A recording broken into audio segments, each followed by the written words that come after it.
신경치료는 치아에 심한 통증이 발생했을 때 더 이상 통증이 느껴지지 않게 해주는 치료라고 할 수가 있겠습니다. 신경치료 자체가 발치하지 않고서도 치아를 살리실 수가 있는 거의 마지막 방법이라 신경치료를 잘 받으실 수 있는 치과 찾는 법.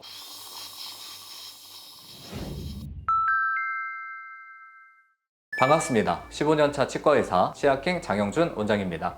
오늘은 바로 신경치료에 대해서 얘기해 보려고 하는데요. 신경치료, 이름만 들어도 무섭고 악명이 높아서 많은 분들이 받기 싫어하시는 치료 중 하나입니다. 뒤에서 좀 더 자세히 설명드리겠지만 저 또한 치과의사로서 신경치료 없이 치료해드리고 싶은 마음이 참 큰데요. 그래도 자연 치아를 살릴 수 있는 최종 단계 치료 중 하나이기 때문에 신경치료는 굉장히 중요한 치료라고 할 수가 있겠습니다. 신경치료 받아야 할까 말아야 할까 고민되시는 분들이라면 오늘 영상 끝까지 시청해 주시길 바랍니다.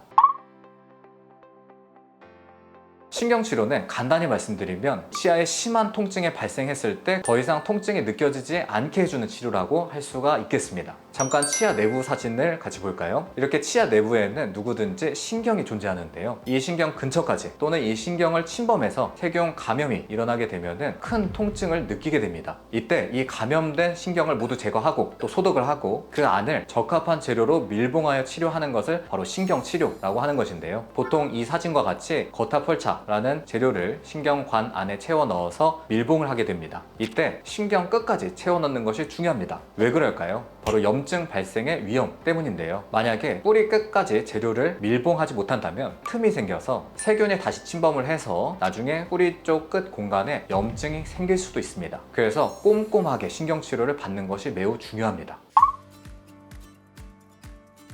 그럼 이제 여러분들께서 가장 궁금해하시는 부분, 바로 신경치료를 꼭 받아야 하는 것인가요? 에 대해서 알아보도록 하겠습니다. 사실 신경치료를 받아라, 받지 말아라 이렇게 단정지어서 말씀드리기는 조금 어려운 부분이 있습니다. 환자분들마다 처하신 상황이 조금씩 다 다르기 때문인데요. 그래도 가끔 시기를 놓치셔서 신경치료를 받으셔야만 하는 환자분들을 가끔 보게 되면 좀 더 일찍 오셨더라면 신경치료 없이도 치료를 완성해 드릴 수 있었을 텐데 하는 아쉬움은 간혹 들곤 합니다. 신경치료가 나쁜 치료라서 이런 생각들을 하는 것은 아닙니다. 다만 신경치료 특성상 신경 물질들을 제거하게 되면 치아에 더 이상 영양분 공급이 되지 않기 때문인데요. 그래서 이 신경치료 이후에는 치아가 어둡게 변색이 되면서 전체적으로 푸석푸석해지게 될 가능성이 높습니다. 사실 어금니라면 변색이 되더라도 안쪽에 있기 때문에 사실 큰 상관은 없습니다. 그렇지만 만약에 앞니 신경치료를 하고 크라운을 씌우지 않은 경우라면 변색된 앞니가 그대로 보이게 되기 때문에 티가 날 수도 있습니다. 그럼에도 신경치료 자체가 발치하지 않고서도 치아를 살리실 수가 있는 거의 마지막 방법이라 필요하다면 꼼꼼하게 진행이 필요하겠습니다.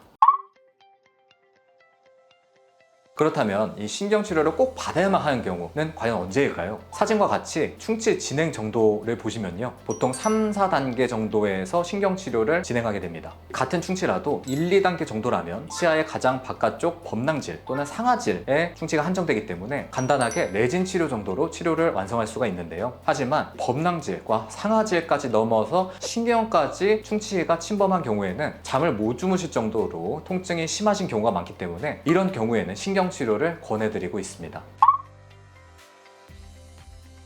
앞서 1, 2단계 정도의 충치에서는 보통 신경치료를 진행하지 않는다라고 말씀을 드렸는데요. 이때는 충치 부분만 삭제한 후에 보철물 또는 수복물로 메꾸는 치료를 진행하게 됩니다. 만약에 부위가 굉장히 작다면 레진이라는 재료를 사용하게 되는데요. 치료 범위도 작고 치아색과 유사하게 선택을 할 수가 있기 때문에 거의 티가 나지 않습니다. 충치의 범위 자체가 좀 더 커지게 된다면 치아 삭제량도 조금 더 늘어나기 때문에 인레이라는 재료로 치료를 하게 되는데요. 만약에 충치가 더 크다면 크라운이라는 전체 치아를 덮어서 씌우는 재료로 치료를 하시게 될 수도 있습니다. 크라운 치료를 할 때 이 신경치료 무조건 하는 거 아닌가요? 라고 하실 수도 있는데요. 신경치료가 꼭 동반되어야만 하는 크라운 치료도 있고, 충치가 크긴 하더라도 충치 자체가 신경을 건드리지 않았다면 신경치료 없이 크라운만으로 치료를 완성해 드릴 수도 있습니다.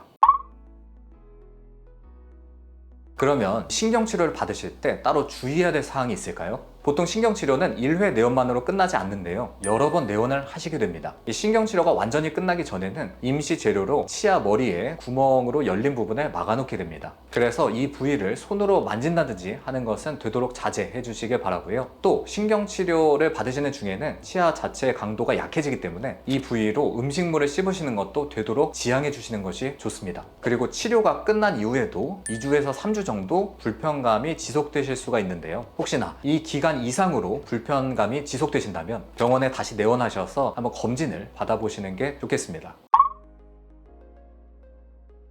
마지막으로 신경치료를 잘 받으실 수 있는 치과 찾는 법을 끝으로 영상을 마무리해 보려고 하는데요. 신경치료 자체가 굉장히 작은 신경관을 꼼꼼하고 세밀하게 진행되어야만 하기 때문에 경우에 따라서 굉장히 고난이도 치료가 되실 수도 있습니다. 특히 이 신경관이 휘어 있다면 재료를 끝까지 채워 넣는 것이 어려울 수가 있는데요. 그래서 치과를 찾으실 때 치과 보존과 전문의가 계신지 여부를 확인해 보신다면 도움이 될 수가 있겠습니다. 말 그대로 치아를 보존하는 치료에 특화가 되어 있고, 이 신경치료는 치과 보존과 전문의의 진료 영역이기 때문에 좀 더 고난이도의 치료를 받으실 경우에 분명 도움이 될 수가 있겠습니다.